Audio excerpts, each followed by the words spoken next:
இந்த நல்ல நாளிலும் கூட ஆண்டோட பிள்ளைகளாய் நம்ம ஆண்டோட பாதத்தில் வர தேவன் நமக்கு கிருபை பாராட்டியதற்காய் தேவனுக்கு நன்றி உள்ள பிள்ளைகளாய் காணப்படலாம். எனவே இந்த வேளையில் கூட நாம் கர்த்தருடைய வாழ்த்தத்திலிருந்து ஒரு பகுதியை நாம் எடுத்துக்கொள்வோம். நம்ம வேதம் சொல்லுகிறது யாக்கோபு 5வது அதிகாரம். யாக்கோபு 5வது அதிகாரம் 13வது வசனத்திலிருந்து 18 வசனங்களை வாசிக்க கேட்டிருக்கிறோம். ஒரே ஒரு நிமிடம்.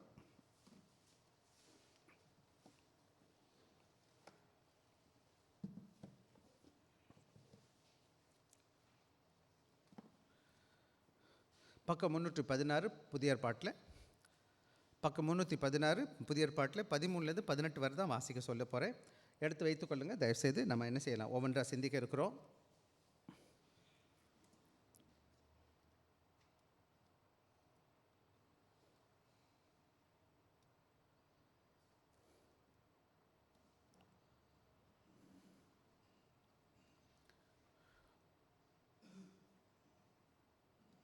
ஓகே,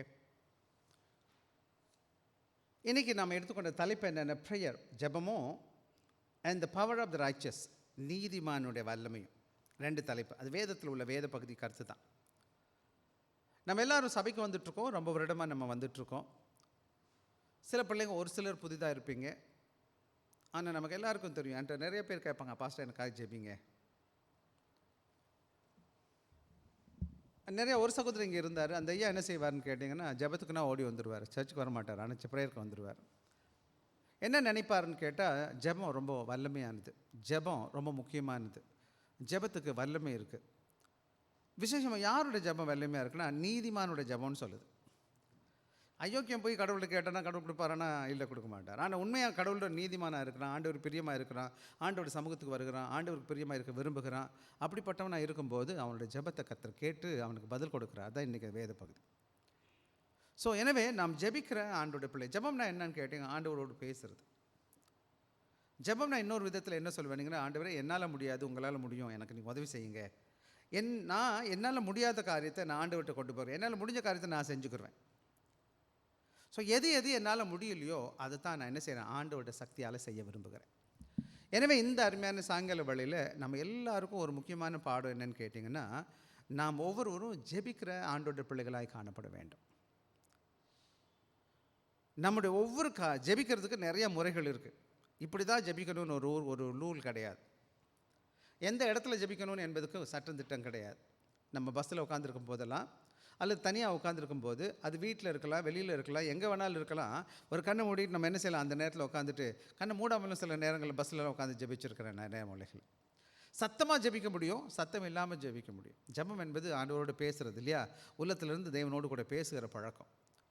ஸோ ஜெபம் என்பது ரொம்ப முக்கியமானது. இப்படி சொல்லுவாங்க, ஜெபம் இல்லாத கிறிஸ்தவ வீடு கூரை இல்லாத வீடு அப்படின்னு சொல்லுவாங்க. ஜெபம் ஜெயத்தை தரும்னு சொல்லுவாங்க. ஆக இன்றைக்கி நீங்களும் நானும் பல வேலைகளில் சுகவீனமாக இருக்கிறம்போது, பலகீனமாக இருக்கும்போது, கஷ்டங்கள் வரும்போது, பிரச்சனைகள் வரும்போது என்ன பண்ணணும்னு தெரியாத இருக்கிற சூழ்நிலைகளில் ஒரே ஒரு வழி தான் இருக்குது. என்னன்னு கேட்டிங்கன்னா, வானத்தை தூக்கி மேலே பார்த்துட்டு, ஆண்டவரே எனக்கு நீங்கள் உதவி செய்யுங்க, ஒரு சின்ன ஜெபம். வேதத்தில் பல ஜெபங்களை பற்றி பேசியிருக்குது. எனவே இன்றைக்கி நான் ஒரே ஒரு முக்கியமான வேத பகுதி, இந்த பகுதியிலேருந்து நான் உங்களுக்கு ஒரு சில காரியங்களை வாசிக்க இருக்கிறேன். எடுத்தவங்க தயவுசெய்து வேத பகுதி எடுத்துக்கலாம். யாக்கோபு 5வது அதிகாரம் 13லேருந்து 18 வரை மறுபடியும் சத்தத்தை உயர்த்தி வாசிங்க. நான் நிறுத்தி வாசிக்கலாம். உங்களில் ஒருவன் துன்பப்பட்டால் ஜெபம் பண்ண கடவன், ஒருவன் மகிழ்ச்சியாக இருந்தால் சங்கீதம் பாட கடவன். உங்களில் ஒருவன் ஒருத்தன் வியாதிப்பட்டால் அவன் சபையின் மூப்பர்களை வரவழைப்பானாக, அவர்கள் கர்த்தருடைய நாமத்தினாலே அவனுக்கு எண்ணெய் பூசி ஜெபம் பண்ண கடவர்கள். அப்பொழுது விசுவாசமுள்ள ஜெபம் பிணியாளியை ரட்சிக்கும். கர்த்தர் அவனை எழுப்புவார். அவன் பாவம் செய்தவனானால் அது அவனுக்கு மன்னிக்கப்படும். நீங்கள் சொஸ்தமடையும் படிக்கு உங்கள் குற்றங்களை ஒருவருக்கு ஒருவர் அறிக்கையிட்டு ஒருவருக்காக ஒருவர் ஜெபம் பண்ணுங்கள். நீதிமான் செய்யும் ஊக்கமான வேண்டுதல் மிகவும் பலனுள்ளதாக இருக்கிறது. எலியா என்பவன் நம்மை போல பாடுள்ள மனுஷனாக இருந்தும் மழை பெய்யாதபடிக்கு கருத்தாய் ஜெபம் பண்ணினான். அப்பொழுது 3 வருஷமும் 6 மாதமும் மழை பெய்யவில்லை. மறுபடியும் ஜெபம் பண்ணினான். அப்பொழுது வானம் மழையை பொழிந்தது, பலனை தந்தது. ஆக இன்னைக்கு நல்ல ஒரு வேத பகுதியில் இந்த ஒரு வசனத்தை நீங்கள் மறுபடியும் மறுபடியும் பார்த்தீங்கன்னா ஜெபம் ஜெபம் ஜெபம்னு வந்துக்கிட்டே இருக்கும். ஜெபம்னா என்னது? வேண்டுதல், விண்ணப்பித்தல், ஆண்டவர்கிட்ட சங்கீதத்தை சொல்கிறது. பிலிப்பியர் 4வது அதிகாரம் 6வது வசனம் எனக்காக வாசிங்க. பிலிப்பியர் 4:6.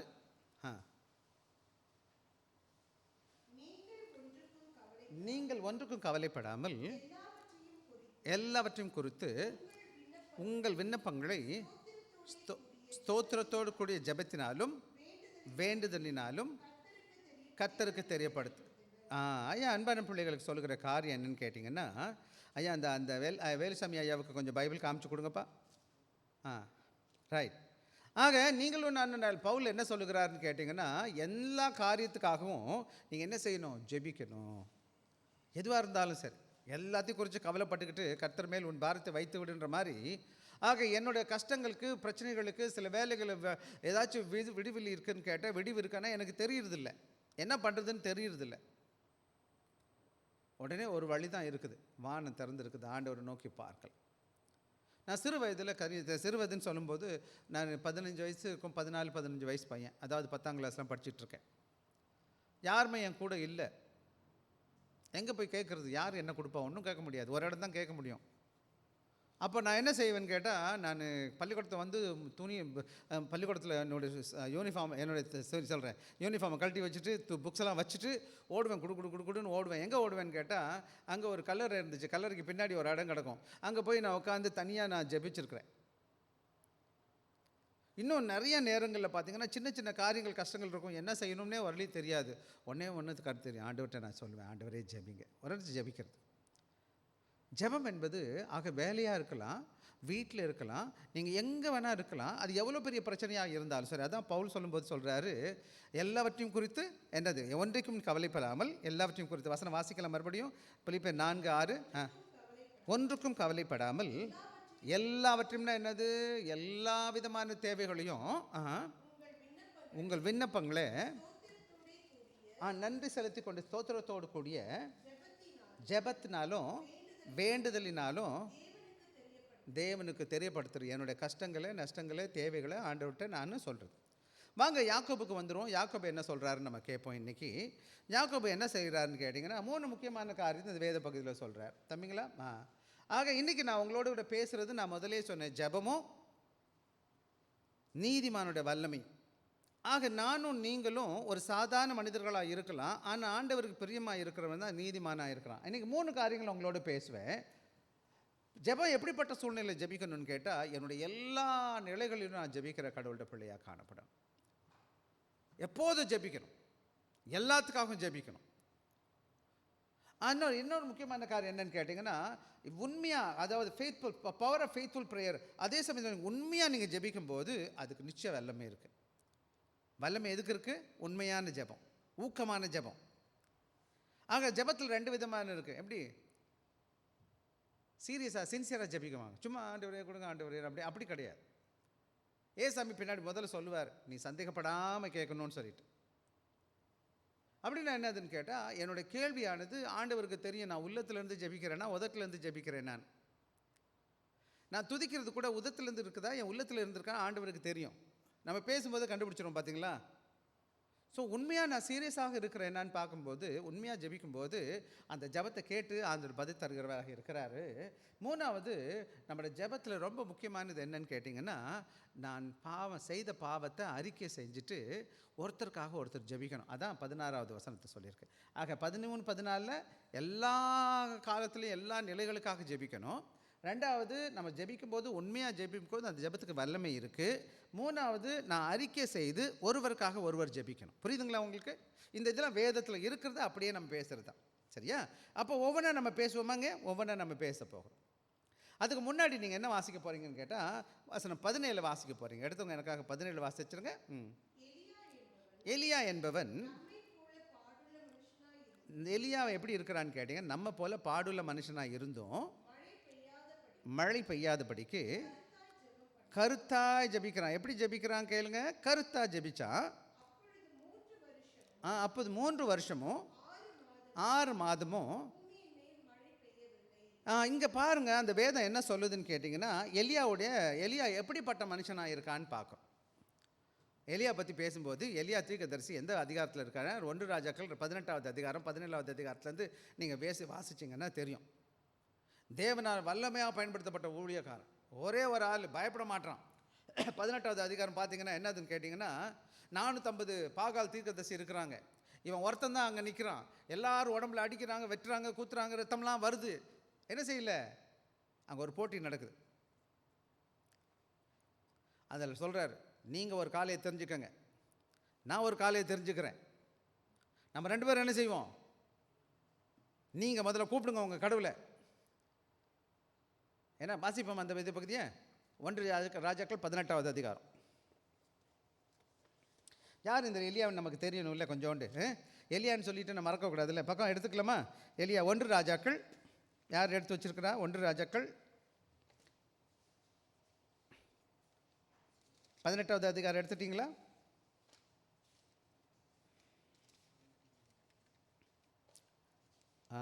எடுத்தாச்சு.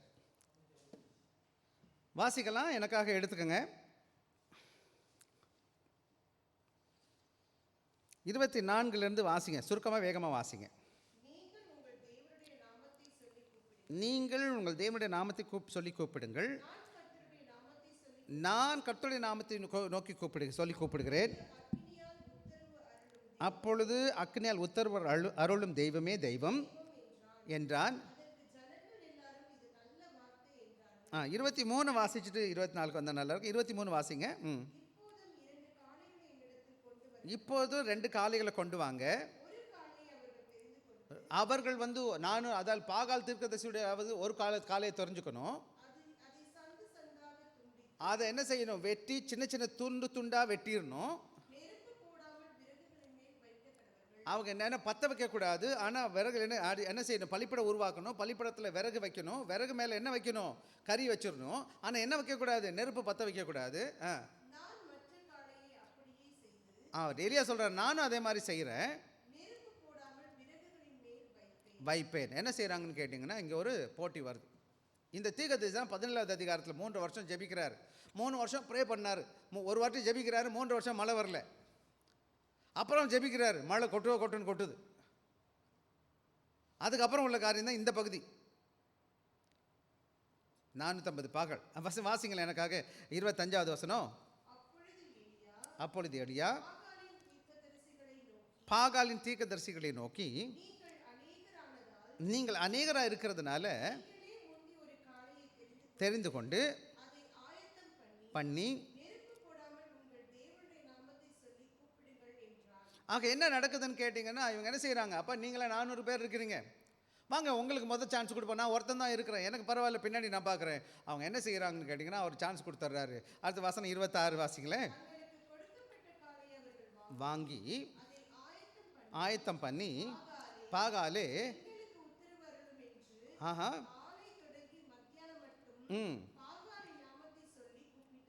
என்ன செய்கிறாங்க? காலையில் இருந்து சாயங்காலம் மத்தியானம் வட்டம் கூப்பிட்டுக்கிட்டே இருக்கிறாங்க. பாகாலே பாகாலே எங்களுக்கு இறங்கு, வேகமாக வா அப்படின்னு கேட்டுகிட்டே இருக்கிறாங்க.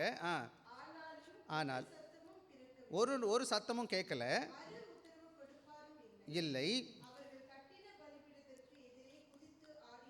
அவர்கள் என்ன செய்கிறாங்க? கட்டின ஆடுது, அதாவது அங்கே நின்று ஆடுறாங்க, குதிக்கிறாங்க, ஆடுறாங்க. அதுக்கு மாத்திரம் கிடையாது, இன்னும் கொஞ்சம் ஸ்டெப்புக்கு அடுத்து போங்களேன். 27 பண்ண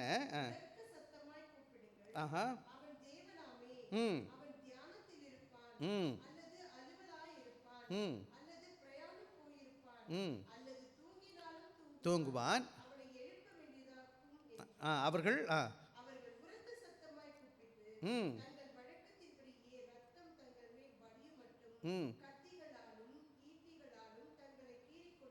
ஆக என்ன நடக்குதுன்னு பார்த்தீங்கன்னா, அந்த சீன் உங்களுக்கு தெரியுது பாருங்க. அவங்க என்ன செய்கிறாங்க?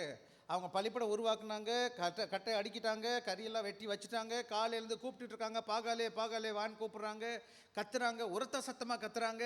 இது கேட்க முடியல. என்ன செய்கிறாங்க? வெட்டிக்கிறாங்க, ரத்தம்லாம் ஊற்றுது உடம்புல இருந்து. 27வது 29வது வசனம். ம் ம் ம் ஒரு எங்கேயும் கிடைக்கல. அவங்க பாட்டு கத்தி கத்தி 400 பேர் கத்துனது தான் மிச்சம். காலையிலேருந்து மத்தியானம் வர அந்திப்பள்ளினா சாயங்கால பள்ளி நேரம் வந்துருச்சு. ஆக இந்த நேரத்தில் என்ன நடக்குது? எலியா என்ன செய்கிறாருன்னா, அடுத்த பக்கம் வாசிச்சிங்கன்னா, எலியா வாசிங்களா 30வது வசனத்துலேருந்து. ஆஹா. நோக்கி கிட்டே வாருங்கள் என்றான். வந்தபோது பலிப்பிடத்தை செப்பனிட்டு சொல்லி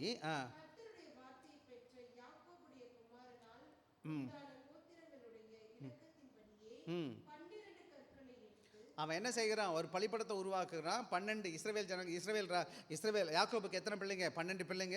அவருடைய இஸ்ரவேல் இன்னொரு பேர், யாக்கோபுடைய இன்னொரு பேர் என்னது? இஸ்ரவேல்னு பேர் வைக்கிறான். 12 கற்களை எடுத்து குவியலாம் அங்கே வச்சுட்டான். வாசிங்கம்மா. ஆஹா. கட்டி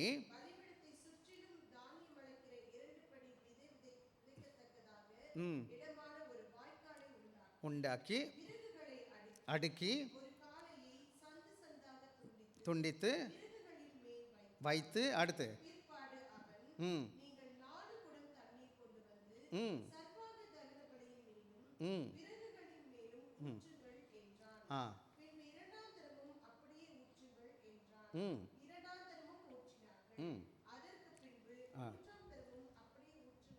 ஊற்றினார்கள்.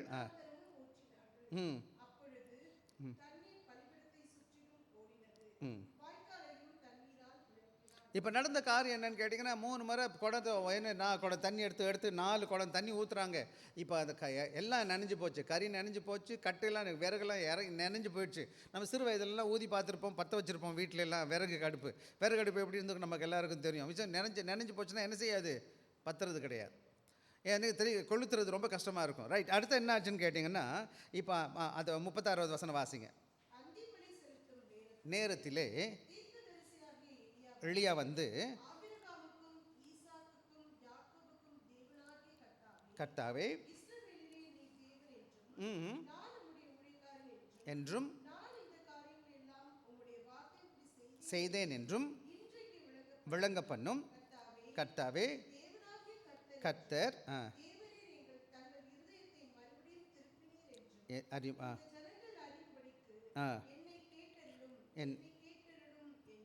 அவ்வளோதான். அவர் ஜெபம் வந்து ரொம்ப நீளமாக கத்தலை, கூச்சல் போடலை, அடிக்கலை, வெட்டலை, அவன் வீச்சுன்னு கத்தலை. அவன் ஜெபம் சின்ன ஜெபம், அந்த 2 வசனம் தான் அவர் ஜெபம். எத்தனை ப்ரேயர் இருந்துச்சு அவனுக்கு? எவ்வளோ நீளமான ப்ரேயர் அவனுக்கு இருந்துச்சு? ஹாலே வாங்குறான், பலிப்படத்தை கட்டுறான். பலிப்படத்துக்கு என்ன பேர் வைக்கிறான்? இஸ்ரவேல்னு வைக்கிறான். 12 கோத்திரத்துக்கு ஏற்ற மாதிரி 12 கற்களை வைக்கிறான். அது மேலே விறகு எடுத்து வைக்கிறான். காலையை வெட்டி சந்தாக வச்சு வேலை வைக்கிறான். அதுக்கப்புறமா என்ன செய்கிறான்? 4 குடம் 3 முறை எடுத்து ஊற்றுறான். தண்ணியெல்லாம் ஓடுது, நிரம்பி ஓடுது. உடனே இவன் ஒரு ஜெபம் பண்ணான், சின்ன ஜெபம். அந்த ஜெபம் என்ன செய்யுது? என்ன சொல்கிறான்? ஆபிரகாமுக்கும் ஈசாக்குக்கும் யாக்கோபுக்கும் தேவனாகிய கர்த்தாவே, இஸ்ரவேலிலே நீ தேவன் என்றும் நான் உம்முடைய ஊழியக்காரன் என்றும் இந்த ஜாரியங்கள் எல்லாம் உம்முடைய வார்த்தையின்படி செய்தேன் என்றும் இன்றைக்கு விளங்க பண்ணும் கர்த்தாவே, நீ தேவனாகிய கர்த்தர் என்றும் தேவரீர் தங்கள் இருதயத்தை மறுபடியும் திருப்பினீர் என்றும் இந்த ஜனங்களை அறியும்படி என்னை கேட்டருளும் சொல்லி 2 தான் ஜெபம். மற்றவங்க என்ன செஞ்சாங்க? என்னென்னமோ பண்ணாங்க. ஆனால் 400 பேருக்கு முன்னாடி ஒரு மனுஷன் தைரியமாக நிற்கிறான். ஆண்டோட நாமத்துக்காக நிற்கிறான், விசுவாசத்தோடு நிற்கிறான். என்ன நடந்துச்சுன்னு வாசிங்கம்மா. அப்பொழுது அக்கினி இறங்கி விறகுகளையும் கற்களையும் மண்ணையும் பட்சித்து எல்லாத்தையும் ஆண்டோட வானத்தில் அக்கினி வந்துச்சு, எல்லாத்தையும் பஸ்மமாக்கிருச்சு. அவ்வளோ தண்ணி நின்றுச்சு, எல்லாம் ஈரமாக இருந்துச்சு. இப்போ ஒன்றுமே கிடையாது, போயிடுச்சு. உடனே மக்கள் என்ன சொன்னாங்க? 39வது வசனம். கண்டபோது விழுந்து கர்த்தரே தெய்வம், எல்லாரும் சேர்ந்து தேவனை ஆராதிக்கிறாங்க, மகிமைப்படுத்துகிறாங்க. ஆக இன்றைக்கி நீங்களும் நானும் கவனமாக கவனிக்க வேண்டிய முக்கியமான பாடம் என்னன்னு கேட்டிங்கன்னா, அன்பான பிள்ளைகளே, அவன் என்ன செய்கிறான்னு கேட்டிங்கன்னா, அவன் ஜெபிக்கிறவனா இருக்கிறான். ஒரே ஒரு ப்ரேயர் தான், சின்ன ஜெபம். ஜெபத்தை ஆண்டவர் உண்மையாக நீங்கள் ஜெபிக்கும் போது, இந்த எலியா எப்படிப்பட்டவன் வேதம் சொல்லுதுன்னு கேட்டிங்கன்னா, அவன் எப்படிப்பட்டவனா இருக்கிறான்னா, உங்களை போல் என்ன போல் பாடுள்ள மனுஷன். யாக்கோபுக்கு போயிடுவோம், யாக்கோபு பக்கத்துக்கு வந்துடுவோம். இப்போது அந்த 17வது வசனம் மறுபடியும் வாசிப்போம். வாசிங்க எனக்காக மறுபடியும். ஆ எலியா என்ன செய்கிறான்னு கேட்டால், இவ்வளோ வல்லமையாக பயன்படுத்தப்பட்ட ஒரு ஊழியக்காரனை, எலியா ஒரு தீர்க்கதரிசி. ஆனால் உங்களை போல் என்ன போல் எப்பயுமே ஆண்டவர் பயன்படுத்துகிற ஆட்கள் யாருன்னு கேட்டிங்கன்னா, நீ நினைக்கக்கூடாது பெரிய கொம்பு இருக்குதும் பெரிய பெரிய ஆளாக இருப்பான்னு சொல்லிட்டு. ஒன்றுமே கிடையாது. உங்களை போல் என்ன போல் சாதாரண ஜனங்களை தான் கடவுள் ஊழியத்தில் பயன்படுத்தினார். வசனம் 17வது வசனம். ஐயா வேலுசாமி ஐயா, வாசிங்க 17. ஆ ஆ மனுஷனாக இருந்தும் மழை பெய்யாதபடிக்கு கருத்தாய் ஜெபம் பண்ணினான். மாசம் எப்படிப்பட்ட மனுஷனாக இருந்தான் வசனம் சொல்லுதுமா? ஐயா உட்காருங்க. எப்படிப்பட்டவனாக இருந்தான்? நம்மை போல. அதான் ரொம்ப முக்கியம். யாரை போல? அவன் எக்ஸ்ட்ரா ஆர்டினரியாக இருந்தான்னு சொல்லியிருக்குதா? இல்லை ரொம்ப ரொம்ப வித்தியாசமாக இருந்தான்னு சொல்லியிருக்குதா? ஆண்டவர் பயன்படுத்துகிற ஆத்துமாக்கள் யார்? ஆண்டவர் பயன்படுத்துகிற ஒவ்வொரு மனிதனும் எப்படிப்பட்டவங்க இருப்பாங்கன்னு கேட்டிங்கன்னா, வேதம் என்ன சொல்லுதுன்னா, அதுக்கு அதுமா 1 கொரிந்தியருக்கு போயிடுவோம். வேலுசாமி ஐயாவுக்கு ஹெல்ப் பண்ணிடுங்க. 1 கொரிந்தியர் 1வது அதிகாரம் 25வது வசனம். 1 கொரிந்தியர் 25 26.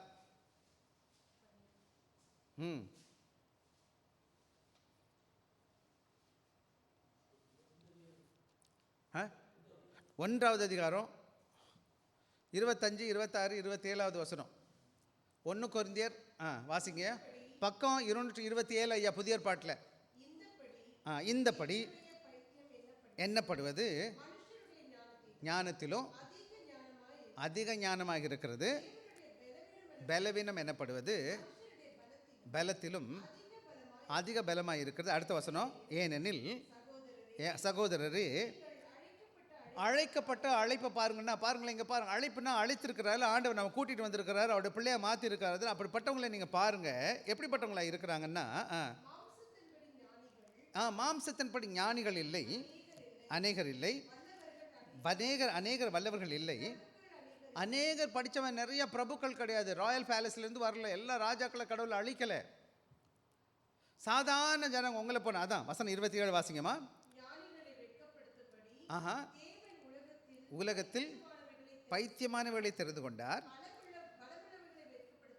பலமுள்ளவர்கள் வெட்கப்படுத்தும்படி. அதாவது என்ன சொல்ல வருவேன்னு கேட்டிங்கன்னா, தேவன் தம்முடைய பிள்ளைகள் யாரை உண்மையாக தெரிஞ்சுக்கிறாருன்னு கேட்டிங்கன்னா, ரொம்ப பெரிய ஆளுங்களாம் அப்படி கிடையாது. பணக்காரனாக இருக்கணும், படித்தவனாக இருக்கணும், அப்படி கிடையாது. உங்களை போல் என்னை போல் சாதாரண ஜனங்கள், நம்ம போல பாடுள்ள மனுஷன். எலியா எப்படிப்பட்டவன் வசனம் சொல்லுதுன்னு கேட்டால், இப்போ யாக்கோபை வச்சு எப்போவுமே கையில் பைபிள் ஏன் எடுக்கணும்னு கேட்டிங்கன்னா, பைபிள் ஒரு பக்கம் படிக்கும்போது யாக்கோபை கையில் வச்சுக்கிட்டு தான் அடுத்த பக்கம் போயிட்டு வரணும். அப்போ தான் 2 பக்கம் வந்துடணும். சரியா? ரைட். இப்போ யாக்கோபு 17 பேசும்போது யாக்கோபு எப்படி இருந்தான்னு கேட்டிங்கன்னா, அவர் ஒரு பெரிய தீர்க்கதரிசியாக இருந்தால் கூட என்னை போல் உங்களை போல் பாடுள்ள மனுஷனாக இருக்கிறான். என்ன மனுஷன்? பாடுனா என்னம்மா? நான் ஒவ்வொரு நாளும் எனக்கு போராட்டம், எனக்கும் கேள்வி இருக்குது, எனக்கும் பிரச்சனை இருக்குது, எனக்கும் மனபாரம் இருக்குது, எனக்கும் போராட்டம் இருக்குது. என்ன பண்ணணும்னு எனக்கு தெரியல, பல கேள்விகள் இருக்குது. என்ன தான் இந்த தெய்வ திருச்சபைக்கு வந்துட்டுருக்கேன், கடவுள் வசனத்தை நான் தொடர்ந்து கேட்குறேன், எல்லா வேலையும் நான் செய்ய பார்க்குறேன். ஆனால் எனக்கும் பிரச்சனை இருக்குதே. இருக்கும். இந்த உலகத்தில் தானே வாழ்கிறோம் நம்ம எல்லாருக்கும். தமிழ் எப்படி சொல்லுவாங்க, மூக்கு இருக்கிறவ சளி இருக்கிற மாதிரி வாழ்க்கை இந்த உலகத்தில் இருக்கிற வேறு என்ன இருக்கும்? அந்த ஆண்டோட பிள்ளைகளாக இருந்தாலும் ஆண்டோட பிள்ளைகளாக இல்லாட்டியும் எல்லாருக்கும் பாடுகள் இருக்குது இந்த உலகத்தில். கடவுளோட பிள்ளைகளாக இருக்கிற நமக்கும் என்ன இருக்குது? சாதாரண ஜனங்கள். அதான் அங்கே சொல்லுது, அவன் எப்படி இருக்கிறான்? நம்மை போல பாடுள்ள மனுஷனாக இருக்கிறான். பாடுனா என்ன இருக்குது? ஒவ்வொரு நாளும் அவனுக்கும் கஷ்டம் நஷ்டம் இருக்குது. ஆனால் கூட மனுஷனாக இருந்த போது கூட, உங்களை போல் என்னை போல் சாதாரண மனுஷனாக பாடுள்ள மனுஷனாக இருந்த போது கூட, அந்த 17வது வசனம் இப்போ மறுபடியும் வாசிங்க, 2வது பகுதியே. அவன் எப்படி ஜெபிக்கிறான்னு கேட்டிங்கன்னா, மழை பெய்யாதபடிக்கு என்ன செய்கிறான்? கருத்தா ஜெபிக்கிறான். எப்படி ஜெபிக்கிறான்? உண்மையாக ஜெபிக்கிறான். கருத்துள்ள ஜெபம், கருத்து இல்லாத ஜெபம். பார்த்தீங்களா எப்படி இருக்கணும்? கருத்தா ஜெபிக்கிற ஜெபம், உண்மையாக ஜெபிக்கிற ஜெபம், உள்ளத்திலிருந்து வர்ற ஜெபம், ஊக்கமான ஜெபம். பல வேலைகளில் என்னோடய பிரச்சனை என்னன்னு கேட்டிங்கன்னா, ஜெபிக்க எனக்கு தெரியல. ஒன்றும் கிடையாது, ஜெபிக்கிறது ஒரு பெரிய மந்திரம் கிடையாது. என்னுடைய ஒரு அப்பா ஒரு குழந்தை போய் அப்பாட்ட எப்படி பேசுதோ அதை போல் ஆண்டவர்கிட்ட போய் சொல்கிறது, அப்பா எனக்கு உதவி தாங்க, எனக்கு உதவி செய்யுங்க, நாங்கள் போகிறேன், எனக்கு உதவி செய்யுங்க, எனக்கு தெரியல என்ன பண்ணணும்னு தெரியல, கேளுங்க. அது எதுவாக இருந்தாலும் சரி, அது ஆண்டவருக்கு பிரியமாக இருந்தால் ஆண்டவர் வாய்க்க பண்ணுவார். ஆனால் இங்கே பார்த்தீங்கன்னா அவன் வானத்தை அடைச்சிட்டான். என்னத்தை அடைச்சிட்டான்? எத்தனை வருஷம்? பஞ்சம். எங்கே பஞ்சம்? இஸ்ரேல் நாடெல்லாம் பஞ்சம் வந்துருச்சு. எலியாவை தேடி திடீரானுங்க, எங்கடான்னு காண போயிடலான்னு சொல்லிட்டு. ஸோ இங்கே நம்ம என்ன பார்க்குறோன்னா, effective prayers were not because a superhuman being but fervent faithன்னு சொல்லுவாங்க. உண்மையான கருத்தாக ஜெபிக்கும் போது, நீங்கள் உண்மையாக கருத்தாக கேட்கும்போது ஆண்டவர் என்ன செய்கிறாரு? 18வது வசனம் வாசிக்கலாம். ஆஹா, பொழிந்தது. ஆக இங்கே இன்னொரு முக்கியமான பிரச்சனை, நம்ம ஜெபிக்கும் போது என்ன செய்கிறார்? 2 நேரமும் ஆண்டவர் கேட்குறார். கேட்டாரா கேட்கலையா? கேட்டான், நிப்பாட்டினா நிப்பாட்டிட்டார். 2வது தண்ணி மழை வரட்டும்னா வந்துருச்சு. ஸோ மனுஷனால் செய்ய முடியாத ஒரு சாதாரண மனுஷன், பாடுள்ள மனுஷன், ஆனால் கருத்தாக அவன் கடவுளை நோக்கி பேசும்போது கேட்கும்போது ஆண்டோடைய அனாதி தீர்மானத்தில் இருக்கிறதுனால அந்த என்ன செஞ்சுட்டான்? அவன் மழையை நிப்பாட்ட முடிஞ்சிச்சு. வேதம் சொல்லுது. ஆக என்னுடைய வாழ்க்கையில் கூட பிரச்சனைகள் வரலாம், மனபாரம் வரலாம், போராட்டம் வரலாம். நானும் பலகீனமான கடவுள் பிள்ளையாக தான் இருக்கிறேன். எனக்கும் எல்லா பிரச்சனையும் இருக்குது, சபலங்கள் எல்லா விதமான பாரத்தில் இருக்குது. ஆனால் உண்மையான ஆண்டவருடைய சாமத்தில் போய் ஆண்டவர்கிட்ட நான் கேட்கும்பொழுது ஆண்டவர் ஜெபத்தை கேட்குறேன். என்ன செய்கிறாருன்னு கேட்டிங்கன்னா, என் ஜெபத்தை கேட்டு பதில் கொடுக்க வல்லவராக இருக்கிறார். He will listen and answer to you. ஆக நான் இப்போ பிரச்சனை என்னன்னு கேட்டேன், நான் ஜெபிக்கிறவனா இருக்கிறேனா இல்லையான்றது தான் கேள்வி. பல வேளைகள் என்னோடய பிரச்சனை என்னன்னு கேட்டிங்கன்னா, நான் ஜெபிப்பதே கிடையாது. ஜெபிச்சாலும் சீரியஸாக உண்மையாக ஜெபிப்பதில்லை, கருத்தாக ஜெபிக்கிறது, ஊக்கமாக ஜெபிக்கிறது கிடையாது, கடமைக்கு ஒப்புக்காக ஜெபிக்கிறது. இன்னைக்கு சபையில் நான் இந்த சபைக்கு வந்து 20 வருடம் ஆக போகுது. ஊழியத்தில் பல வருடங்களாக நான் இருக்கிறேன். இன்றைக்கி கடவுள்கிட்ட பிள்ளைகள்கிட்ட உள்ள பெரிய குறை என்னன்னு கேட்டேன். என்னம்மா பெரிய குறையாக இருக்கும்? என்னம்மா? ஜெபிக்கிறதுக்கு நேரமே இருக்காது. ஓடிக்கிட்டே இருக்கிறோம், ஆட்டமும் பாட்டமும் கொண்டாட்டமாக தெரியும், அது பண்ணுறேன், இதுக்கு எல்லாத்துக்கும் நேரம் இருக்குது. ஆண்டோடைய சமூகத்தில் கொஞ்சம் நேரம் உட்காந்து, ஆண்டவரே இந்த நாள் எனக்கு பாதுகாத்து கொடுங்க சுவாமி. நான் வேலைக்கு போகிறேன், நான் வாகனம் ஓட்டுறேன், ஒரு முக்கியமான வேலைக்கு நான் போகிறேன். என் பிள்ளைக்காக ஜெபிங்க, கணவனுக்காக ஜெபிங்க, மனைவிக்காக ஜெபிங்க, அப்பா அம்மாவுக்காக ஜெபிங்க.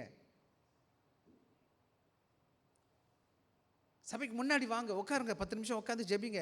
அங்கெல்லாம் நேரம் இல்லை. ஐயா நீங்கள் சொல்கிறீங்க எங்கள் குடும்பத்தில் எங்கள் டாம்லாம் ரொம்ப கத்துறாங்க பாஸ்டர். இங்கே எத்தனை பேர் கத்துறாங்க? இந்த சர்ச்சில் எத்தனை பேர் கத்திட்டு இருக்காங்க? கொஞ்சம் முன்னாடி வந்து உட்காந்து 2 நிமிஷம், ஆண்டவரே, முன்னாடி வந்து முட்டி போட்டு ஆண்டவர் கரங்களை ஒப்பு கொடுத்து உங்கள் மனசை எடுத்து ஊற்றுங்க, ஆண்டவர்கிட்ட சொல்லுங்கள், பேசுங்க. நம்ம பேசுகிறது அவங்க எல்லோரும் கேட்டுட்ருக்காங்க. நம்ம ஆண்டவர் பேச்சை கேட்குறதுக்கு நம்ம என்ன செய்யணும்? நம்ம பேச்சை ஆண்டவர்கிட்ட சொல்லணும்.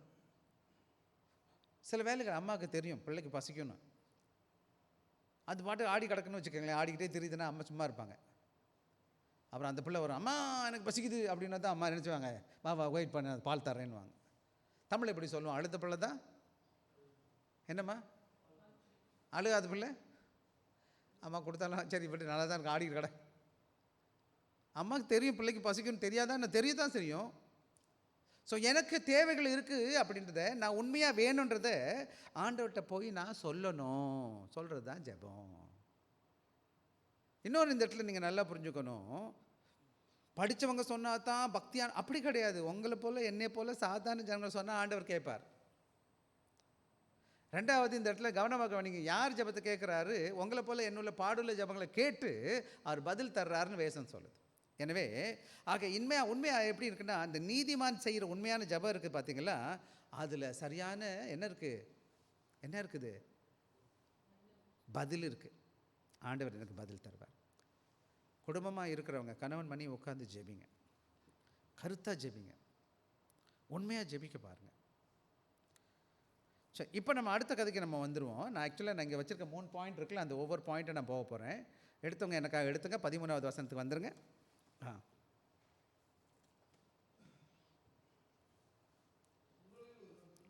உங்களில் ஒருவன் துன்பப்பட்டால் ஜெபம் பண்ண கடவன்.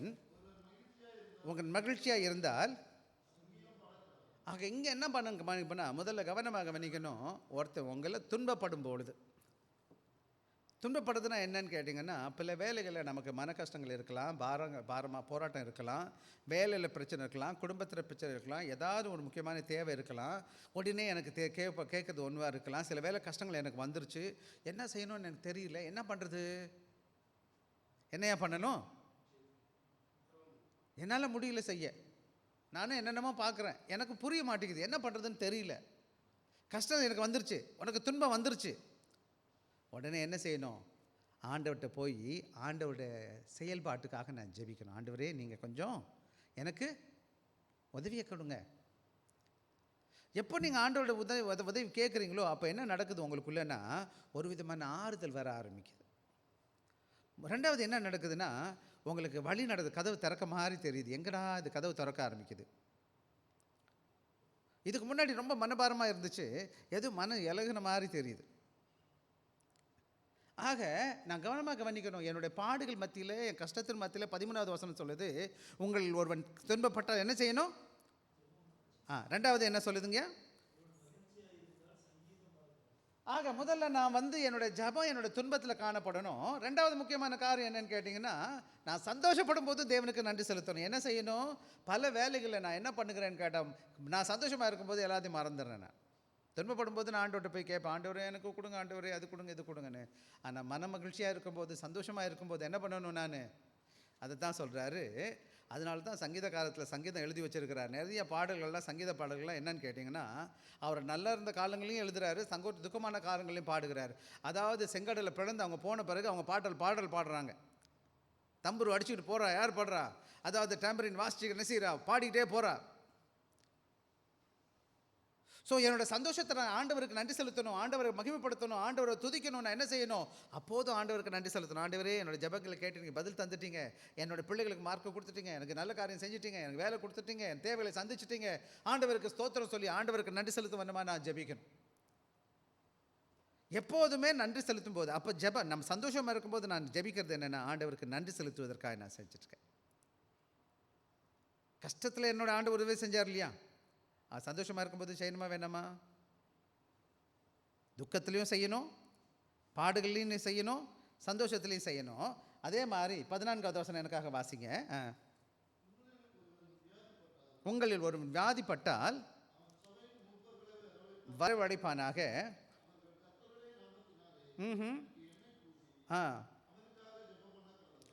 இன்னொரு முக்கியமான ஜெபம் என்னன்னு கேட்டிங்கன்னா, சுகவீனமாக இருக்கான் ஒருத்தர், துன்பப்படுறான், இன்னொருத்தன் சந்தோஷமாக இருக்கிறான், இப்போ இன்னொருத்தன் வியாதி ஆகிட்டான். நேற்று முன்தினம் ஒரு சகோதரர் சைக்கிளில் போனார், டக்குன்னு ஒருத்தன் இடிச்சிட்டான், தொப்புன்னு விழுந்துட்டார். இடிப்பு இப்போ ஆஸ்பத்திரியில் இருக்கிறார். அப்போ நான் சொன்னேன், அவள் கம் அண்ட் விசிட், நான் அவங்களை பார்க்குறேன் அப்படின்னு சொல்லியிருக்கேன். ஸோ இப்போ என்ன நடக்குதுன்னு கேட்டிங்கன்னா, நம்ம எல்லாம் சபையாக இருக்கிறோம். இப்போ தம்பி சுதர்சிங்னு ஒரு தம்பி ஆஸ்பத்திரியில் படுத்திருக்கான், உடம்பு முடியாமல் மடிக்கையில் இருக்கிறான். அப்போ என்ன செய்யணும்னு கேட்டிங்கன்னா, நம்முடைய வாழ்க்கையில் பலகீனங்களோ சுகவீனங்களோ வரும் பொழுது நாம் உடனே என்ன செய்யணும்? சபைக்கு சொல்லிவிடணும். சபையில் உள்ள விசுவாச பிள்ளை ஊழியருக்கு சொல்லணும். மூப்பர்னா யார்? இந்த சபையில் இருக்க ஊழியக்காரராக இருக்கலாம், மூத்த விசுவாசியாக இருக்கலாம், யாராச்சும் இங்கே இருக்கிறாங்கன்னா அவங்கள்ட்ட சொல்லிவிடணும். அவர் வருவார், என்ன பண்ணுவார்னு கேட்டிங்கன்னா, எண்ணெய் கொண்டு வருவார். எண்ணெயை கொண்டு என்ன செய்வார்? எண்ணெய் பூசி அவருக்கு ஜெபிப்பார். 14வது வசனம் மறுபடியும் வாசிங்க எனக்காக. உங்களில் ஒரு வியாதிப்பட்டால் அவன் சபையின் மூப்பர்களை வரவழைப்பானாக, அவர்கள் கர்த்தருடைய நாமத்தினாலே எண்ணெய் பூசி. ஆக இங்கே என்ன நடக்குதுன்னு கேட்டிங்கன்னா, அப்புறம் இன்னொன்று பார்த்தீங்கன்னா, அவர்கள்னு சொல்லியிருக்கு. எத்தனை பேர் போவாங்க? மூப்பர்கள். ஒன்றுக்கு மேற்பட்ட மூப்பர்கள், சபையில் உள்ள விசுவாசி. ஆக இன்றைக்கி நான் சந்தோஷமாக இருக்குது, தனியாக இருக்கும்போது நான் தனியாக ஜெபிக்கிறேன், சந்தோஷமாக இருக்கும்போது நான் தனியாக ஜெபிக்கிறேன். ஆனால் ஒருத்தர் வியாதியாக இருக்கும்போது, படுக்கை நிலைமையில் இருக்கும்போது சபைக்கு அவர் சொல்லி அனுப்பணும். சபையிலேருந்து போவாங்க, ஊப்பர்கள் போவாங்க, போய் அவர்களுக்காக ஜெபிப்பாங்க. என்ன செய்வாங்கன்னு கேட்டிங்கன்னா, எண்ணெய் எடுப்பாங்க, எண்ணெய் எடுத்து அவங்க பூசுவாங்க. என்ன அடையாளம்னு கேட்டிங்கன்னா, எண்ணெய்க்கு எந்த சக்தியும் கிடையாது, எண்ணெய் மருந்து தான், எண்ணெய் தான். நம்மால் கொஞ்சம் பேர் எண்ணெய் வியாபாரம் பண்ணிகிட்டு இருக்கான். கொஞ்சம் கொஞ்சம் பேர் என்ன பண்ணுறான், என்ன வியாபாரம்லாம் பண்ணுறானுங்கள்ல, சரி அவன் போட்டு போகிறான், நம்ம அவன் பேச்சு சைட் ட்ராக்கில் போக வேண்டாம். என்ன காமிக்குதுன்னு கேட்டால், அவன் இந்த ஊழியக்காரன் அவன் ஜெபித்து அந்த ஜெபத்தில் என்ன செய்கிறான், அதாவது என்ன எதன் அடையாளம்னு கேட்டிங்கன்னா வேதத்தில் அபிஷேகம், அதாவது ஆவியானவர் இருக்கிறார், ஆவியானவர் இறங்குதல் அடையாளம். அந்த அடையாளத்தின் மூலமாக அவன் அந்த மகனை ஆண்டவர்கிட்ட ஒப்பு கொடுத்து அவனுக்காக ஜெபிக்கிறான். ஆண்டவரே இந்த மகனுக்கு நீங்கள் என்ன செய்யுங்க, அவனுக்கு ஒரு சுகத்தை கொடுங்கன்னு சொல்லி இவன் கேட்குறாரு. இந்த மூப்பர் உண்மையாக சாதாரண இந்த ஊழியக்காரர் இருக்கார் இல்லையா, இந்த மூப்பர் இருக்கார். மூப்பர்னா ஒன்றும் கிடையாது, மூத்த சகோதரர். ஆவிக்குரிய வாழ்க்கையில் மூத்தவர் தான் மூப்பர். நான் ஒரு மூப்பர் இந்த சபைக்கு. அப்போ நான் என்ன செய்கிறேன், ஆண்டவரே இந்த மகன் அடிபட்டிருக்காரு, இந்த மகன் சுகவீனமாக இருக்காரு, இந்த மகன் வியாதியாக இருக்கிறாரு, ஆண்டவரே நீங்கள் மன இறங்கி இவருக்கு உறுப்பி கொடுங்கன்னு சொல்லிட்டு நான் கொஞ்சோண்டு எண்ணெய் எடுத்து அந்த சகோதரனுக்கு தலையில் கையை வச்சு தழுவிட்டு நான் ஜெபிக்கும் போது எதனை அடையாளம்னு கேட்டிங்கன்னா, ஆவியானுடைய அனுகிரகத்தை ஒப்பு கொடுத்து ஆண்டவருடைய இறங்குற அடையாளத்தையும் அவரை தேவனுக்கென்று நான் அபிஷேகித்திருக்கிறேன் காமிக்கிறது தான். அப்போ என்ன நடக்குது அப்படின்னு நடக்கும்போது இது என்ன நடக்குதுன்னு கேட்டிங்கன்னா, இந்த சபை ஒன்று கூடி வருவதை நம்ம பார்க்குறோம். இங்கே யார் வர்றா, அவனா போய் செத்து தொலை அப்படின்னு சொல்லாமல் சபையாக செயல்படுகிறது. நம்ம ஒவ்வொருத்தரும் சுகவீனமாக இருக்கும்போது, பலகீனமாக இருக்கும்போது விசாரிக்கணும், போய் பார்க்க முயற்சி செய்யணும். அடிக்கலே போய் பார்க்க முடியல, ஃபோன் அடித்து பேசலாம். ஐயா நீ நல்லா இருக்கியாப்பா, கவலைப்படாத, நான் உனக்காக வேண்டிக்கிறேன், கவலைப்படாத. சபை ஒரு கம்யூனிட்டி, சபை ஒரு சமூகம். நம்மெல்லாம் ஒன்றுக்கு ஒன்று அண்ணன் தம்பி சகோதர சகோதரிங்க. யாருக்கோ எவருக்கோ எப்படி இருக்கக்கூடாது. சபையில் ஒரு பிரச்சனைனா ஒருத்தர் என்ன செய்யணும், விசாரித்து உதவி செய்ய முயற்சி செய்யணும். அதை குறித்து அப்புறமா இன்னொரு நாளைக்கு ஒருத்தருக்கு ஒருத்தர் ஒன் அனதர்னு ஒரு வார்த்தை இருக்குது, ஒருவருக்கு ஒருவர்னு வசனம் சொல்லியிருக்கு, நம்ம பேசுவோம். ஆக நானும் நீங்களும் ஒருத்தருக்காக ஆக 3 நேரங்களில் ஜெபிக்கணும்னு சொல்கிறாரு. எங்கே நான் துன்பப்படும் போது, நான் சந்தோஷமாக இருக்கும்போது, நான் சுகவீனமாக இருக்கும்போது. ஆக எப்படி ஜெபிக்கணும், எல்லா நேரத்துலையும் நான் ஜெபிக்கணும். எப்போ ஜெபிக்கணும், என்னோடய வாழ்க்கையில் இப்படி தான் பிரச்சனை இருக்கும், இல்லை நான் சந்தோஷமாக இருப்பேன், இல்லை சுகவீனமாக இருப்பேன், இல்லை ஏதோ ஒரு தேவை இருக்கும் என் வாழ்க்கையில்.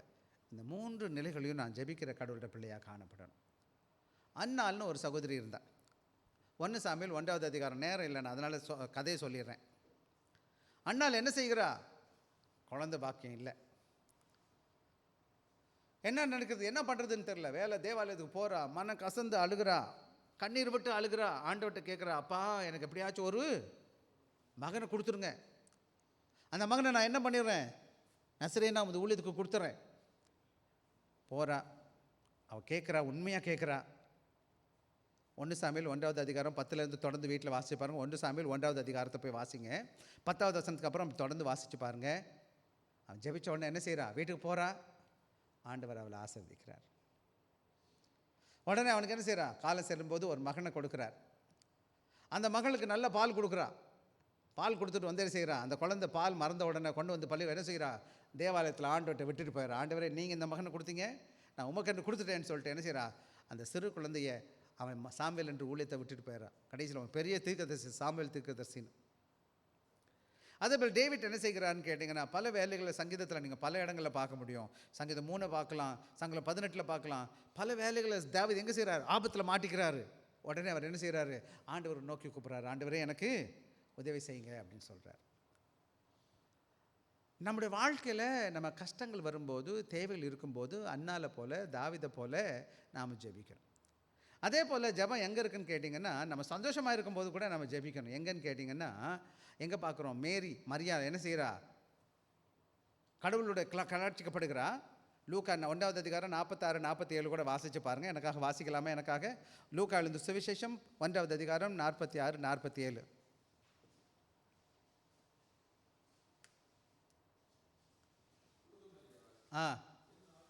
என் ஆத்துமா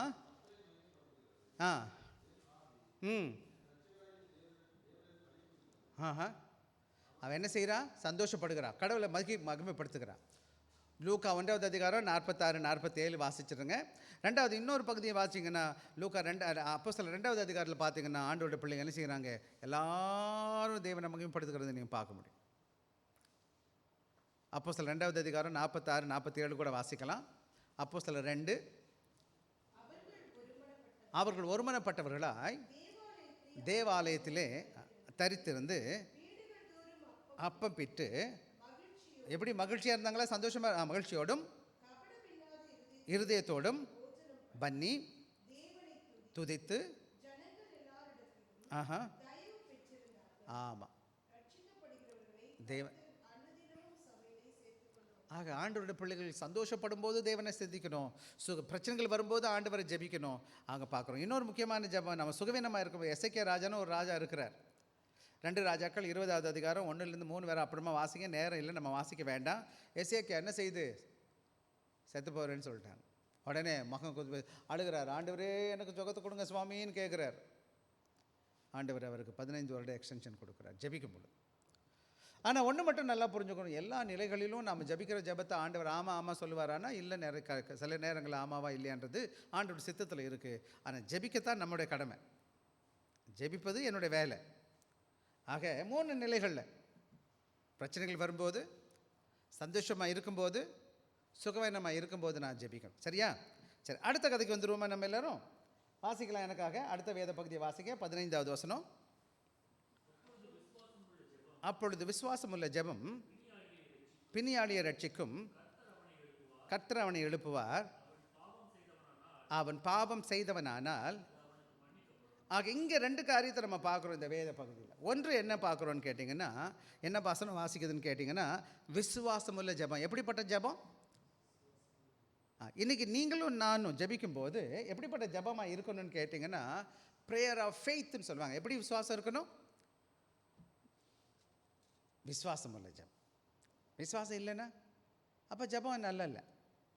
மார்க் 11வது அதிகாரம் எடுக்க. மார்க் 11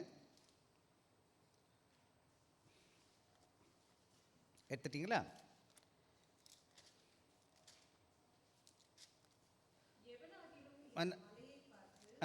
வாசிப்போமா?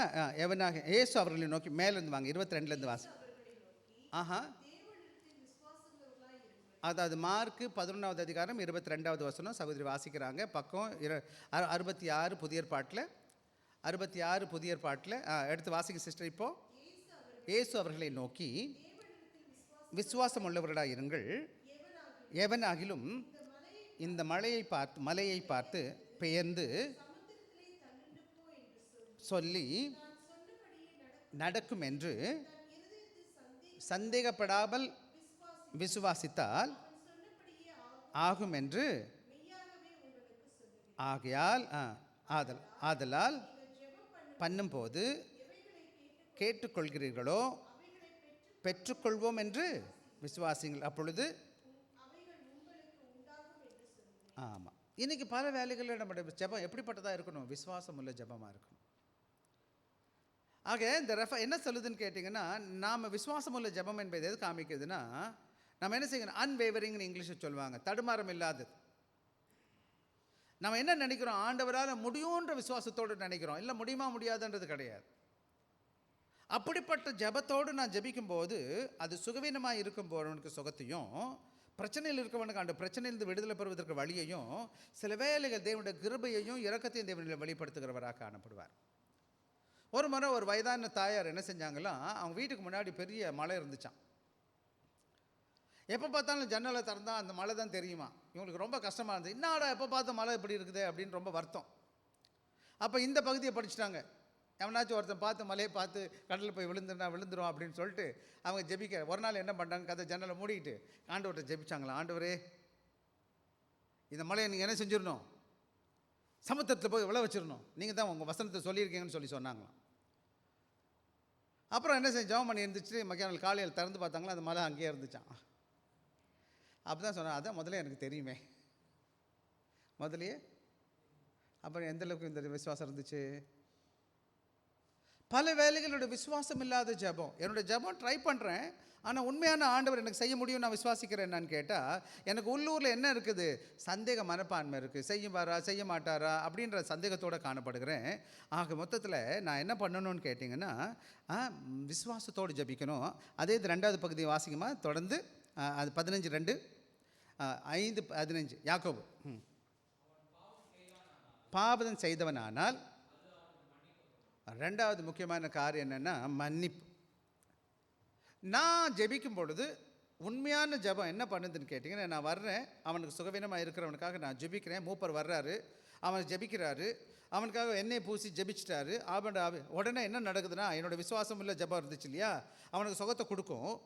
அவன் அதுக்கு மேலே ஒரு பிரச்சனை இருக்குது, வியாதி, என்னது, பாவம் உள்ளவனாக இருக்கிறான், அவன் பாவம் செஞ்சுருக்கிறான். சில வேலைகளை பிரச்சனை என்னன்னு கேட்டிங்கன்னா, நம்மளோட வாழ்க்கையில் பல காரியங்கள் கடவுள் வாழ்க்கையில் செய்யப்படாமல் இருப்பதற்கு அதுக்கு முட்டுக்கட்டையாக இருப்பது பாவம்னு வேதம் சொல்லுகிறது.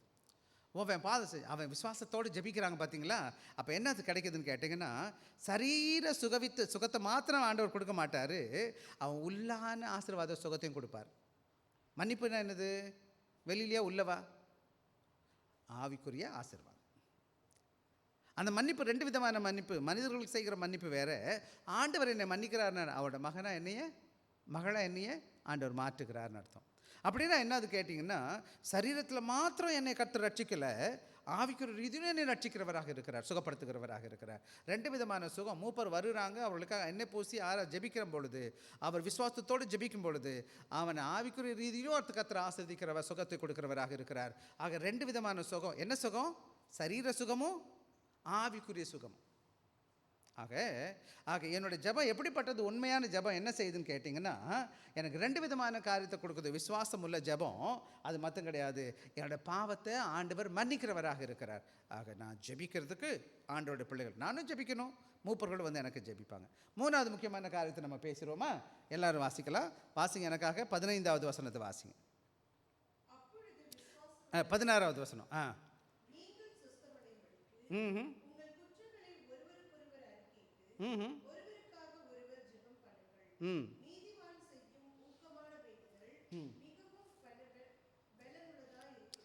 மேலே சொன்னதுக்கு சில உதாரணங்கள் இருந்திருக்கு, நான் சொல்கிறதுக்கு நேரம் இல்லை, இருந்தாலும் சொல்லு. ஒரு பெரும் பாடு உள்ள ஸ்திரீ ஒருத்தர் இருந்தா, 12 வருஷமாக பாடு, என்ன பண்ணணும்னு தெரியல. டாக்டர்கிட்ட போனால் எல்லா இடமும் போகிறான், பணத்தெல்லாம் செலவு பண்ணுறான்.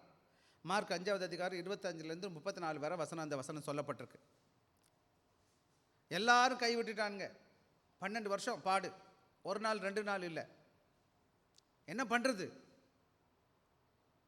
ஒன்றே ஒன்று மட்டும்தான் அவர்கிட்ட இருந்துச்சு, ஒரே ஒரு வழி தான் இருக்குது. என்ன வழி?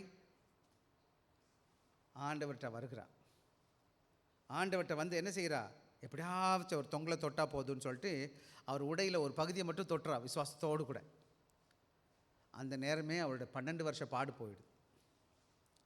எனவே நானும் நீங்களும் 2வது முக்கியமான காரியம் என்னென்னு கேட்டிங்கன்னா, ஆண்டவர் சுத்தப்படுத்தும் போது பல வேலைகளை சொல்லுவார். உன் பாவம் மன்னிக்கப்பட்டது, எழுந்து போன்னு சொல்லுவார். அவன் என்ன செய்கிறான், சுகத்தோடு எழுந்து போகிறத நீங்கள் பார்க்க முடியும். வாழ்க்கையில் நாம் பரிபூர்ணமாக ஆண்டவருக்குள்ளே சுகமாகணும்னு சொன்னால் நம்ம என்ன செய்யணும்னு கேட்டிங்கன்னா, ஆண்டவரோட உள்ளான சுகத்தையும் பெறணும், வெளியரங்கமான சரீர சுகத்தையும் நம்ம பெறணும்.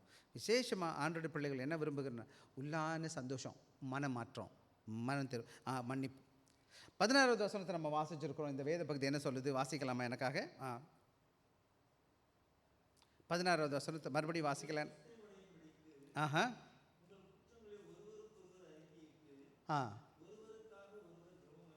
2-3 காரியம் சொல்லியிருக்குது இதில் முக்கியமாக. ஒன்று, நமக்கு ஜெபம் பண்ணுறதுக்கு முன்னாடி நம்முடைய குற்றங்களை, நம்முடைய பாவங்களை ஒருவருக்கு ஒருவர் என்ன செய்யணும், அறிக்கைப்படணும். ஆண்டவருடைய சமூகத்தை பல வேலைகளை நம்ம மற்றவங்கள்ட்ட போய் சொல்லும்போது அவங்க நம்மகிட்ட என்ன செய்வாங்க, நம்ம குறைகளை கண்டுக்கிட்டு உலகம்லாம் சொல்லிடுவாங்க. யார்கிட்ட போய் சொல்லணும்? ஆண்டவர்கிட்ட போய் ஆண்டவர்கிட்ட சொன்னால் போதும், ஆண்டவருக்கு தெரிகிற பேசினா போதும். உள்ளுக்குள்ளேயே போய், ஆண்டவரே நான் இந்த பாவம்லாம் செஞ்சுருக்கேன், மன்னிங்க சுவாமி. நிச்சயமாக ஒவ்வொரு நாளும் நமக்கு குறைகள் இருக்குதுன்னு வச்சுக்கோங்களேன். எத்தனையோ காரியங்களை நம்ம தவறி இருக்கிறோம், பேச்சில், செய்கையில், செயல்பாட்டில், எண்ணத்தில். விசேஷமாக நம்ம பேசுகிறோமோ இல்லையோ, நம்ம எண்ணத்தில் நிறைய தவறுகளை நம்ம பண்ணியிருக்கிறோம். தூங்கும்போது சும்மா நம்ம படுத்துருப்போம், சில தவறான எண்ணங்கள் வரலாம். ஆண்டவர்கிட்ட மன்னிப்பு கேட்கணும், ஆண்டவரே என்னை மன்னிங்க சுவாமி. அது மாத்திரம் கிடையாது, 2வது முக்கியமான காரியம் என்னன்னு கேட்டிங்கன்னா, அது என்ன செய்யுது, ஒருவருக்கு ஒருவர் என்ன பண்ணுங்கள், ஜெபம் பண்ணுங்க. முதல்ல நான் கஷ்டப்படும் போது எனக்காக நான் ஜெபிக்கிறேன், நான் சந்தோஷப்படும் போது எனக்காக நான் ஜெபிக்கிறேன், வியாதி இருக்கும்போது மூப்பர்கள் எனக்காக ஜெபிக்கிறாங்க. அதுக்கப்புறம் நான் என்ன செய்கிறேன், நான் பறிக்கையிடுறேன் பாவத்தை, குற்றங்களை, குறைகளை. அப்புறம் நான் ஒருத்தருக்காக ஒருத்தர் ஜெபிக்க ஆரம்பிக்கிறேன். சர்ச்சில் எல்லோரும் ஒருத்தருக்கு ஒருத்தர் ஜெபிக்கணும். We must pray for one another. பல வேலைகளை பாஸ்டர் மட்டும் ஜெபிக்கணும்னு நினைக்கக்கூடாது. வீட்டில் நீங்கள் பணம் கொடுக்க வேணாம், பொருள் கொடுக்க வேணாம், ஒன்றே ஒன்று, ஆண்டவரே இந்த சகோதரனுக்கு உதவி செய்யுங்கன்னு ஜெபிக்கலாமா? நான்லாம் சிறு வயதில் இல்லை, இப்பயும் கூட சரி, அது ஒரு லிஸ்ட்டு போட்டுருவோம். எல்லா லிஸ்ட்டும் பேர் சொல்லி சொல்லி ஆண்டவரே இவர்களை ஆசீர்வதிங்க, சுகத்தை கொடுங்க, பலத்துங்க. இப்போ கூட நீங்கள் வந்து உட்காந்திங்கன்னா உங்கள் பேரை நான் பார்த்துக்கிட்டே எல்லாருக்கும் நான் பேர் சொல்லி ஜெபிப்பேன். ஏன்? தங்கமாக கொடுத்துட்டேன், வெள்ளியாக போயிடுச்சு, நான் ஜெபிச்சதில் ஏதாச்சும் நாசம் எனக்கு குறைஞ்சி போச்சா? எல்லோரும் நல்லா இருக்கணும், சந்தோஷம். ஆண்டோட பேர் சொல்கிறேன், நான் உங்கள் பேர் சொல்கிறேன் சிஸ்டர். ஒவ்வொருத்தர் பேர் சொல்லும்போது ஆண்டோட சன்னிதானத்தில் அந்த ஜெபம் போகுது. இப்போ 10 பேர் ஒரே பேர் சொல்கிறோம், எல்லா 20 பேர் ஒரே பேர் சொல்லி ஜெபிக்கிறோம். ஆண்டோட சன்னிதானத்தில் அவங்க போகுது, அவர்களுக்கு கிருபை தர்றார், அவரோட வழி நடத்துகிறார். நான் எல்லாரும் சேர்ந்து ஜெபிக்கணும். ஒருத்தருக்கு ஒருத்தர் குறைகளை அறிக்கை செஞ்சு தேவ சமூகத்தில் ஒருவருக்காக ஒருவர் ஜெபிக்கிறது. எனவே அப்படி ஜெபிக்கும் போது என்ன நடக்குதுன்னு சொல்லுது, வாசிங்கப்பா தொடர்ந்து. அது அப்படி நீதிமான்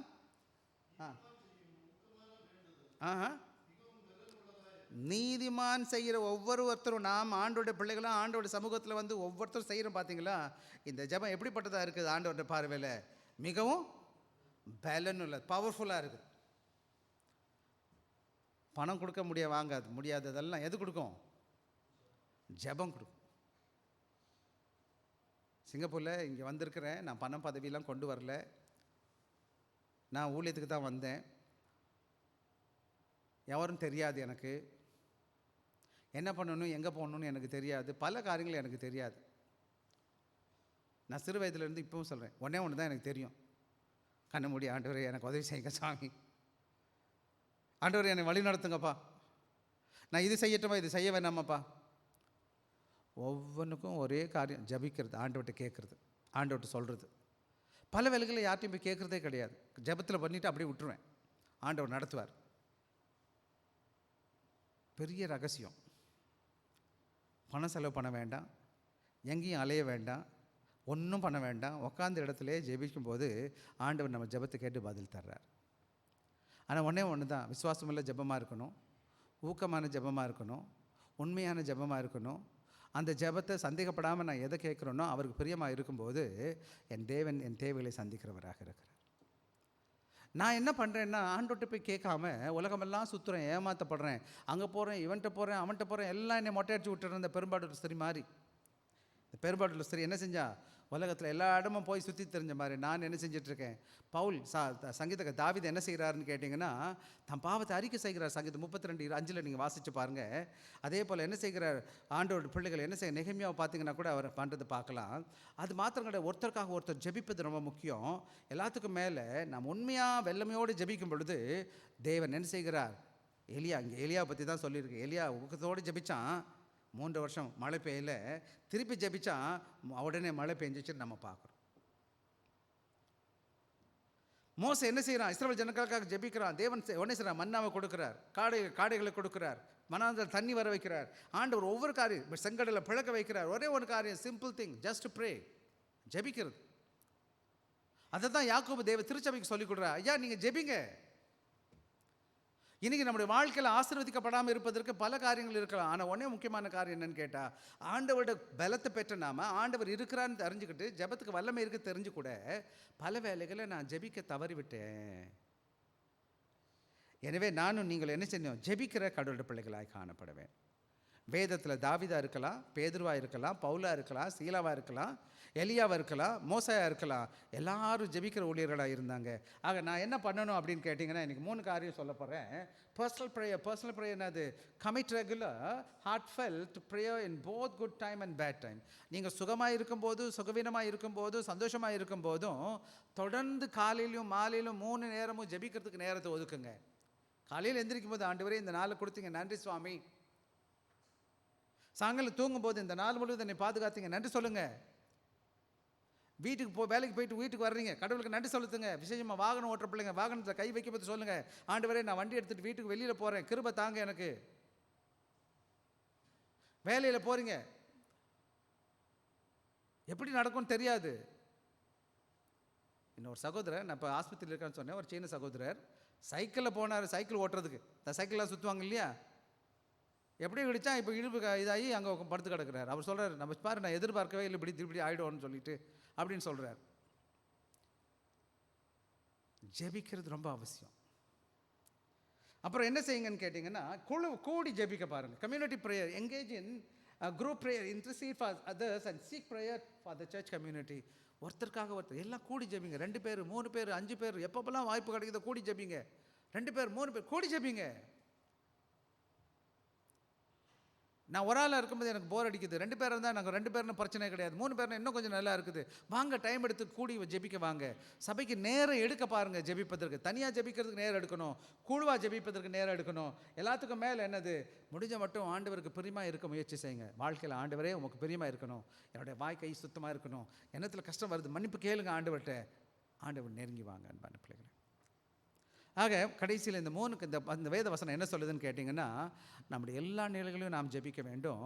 உண்மையான விசுவாச ஜெபிக்கும்போது நம்ம நீதிமானுடைய ஜெபத்தை கர்த்தர் கேட்டு பதில் கொடுக்கிறவராக இருக்கிறார்.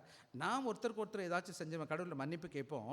அது மாத்திரம் கிடையாது, நம்ம எல்லாரும் இணைந்து ஜெபிக்கும்போது நிச்சயமாக தேவன் தம்முடைய நாம மகிமைக்காக நம்ம வாழ்க்கையில் சமாதானத்தையும் சந்தோஷத்தையும் வாழ்க்கையும் கொடுக்குறார். இல்லை விசேஷமாக எனக்கு வழிகாட்டுதலை கர்த்தர் கொடுக்கிறவராக இருக்கிறார். எனவே நான் உங்கள்ட்ட சொல்லுகிற காரியம் பணம் பதவி பட்டங்கள் இல்லை, ஆண்டோட கிருபை. நான் முதலே சொன்னேன், இப்பயும் சொல்கிறேன். இன்றைக்கும் ஒரு சின்ன பிரச்சனைனா ஆண்டவர்கிட்ட போய் நிற்பேன். என்ன செய்கிறது ஆண்டவர், எனக்கு தெரியலப்பா, எனக்கு அர்த்தம். கடவுள் என்ன செய்கிறாரா, எனக்கு அற்புதமாக வழி நடத்துகிறார். கண்ண மூடி நம்ம ஜெபிப்போமா? அன்பில் இயேசு சுவாமி, இந்த வேலைக்காய் நன்றி. உமது பாதத்தில் நாங்கள் கடந்து வர கிருபை கொடுத்ததற்காக ஸ்தோத்திரம். நாங்கள் இன்று ஜெபத்தை குறித்து ஆண்டவரையே நாங்கள் கற்றுக்கொண்டிருக்கிறோம். நாங்கள் கருத்துள்ளவர்களாய் எப்போதும் எல்லாவற்றுக்குமாய் ஜெபித்து உண்மையான ஜெபத்தை செய்து ஆண்டவருடைய ஆசீர்வாதத்தை பெற்றுக்கொள்ள கிருபை தார்.